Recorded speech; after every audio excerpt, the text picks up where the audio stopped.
আসসালামাইকুম। আপনারা দেখতে পাচ্ছেন আমার সামনে একটা বিশাল মিছিল আসতেছে। মিছিলটা দেখতে পাচ্ছেন আগুন জ্বালাতে জ্বালাতে আসছে।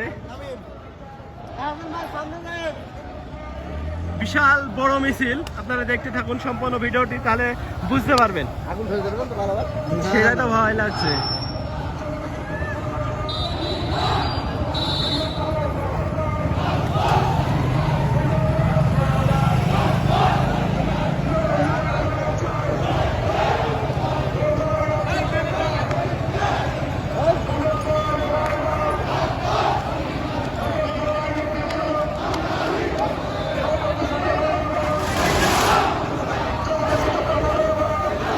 ওই যে মারামারি বাদ দিস ওই সাইডে, ওই সাইড কোনায়।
চলো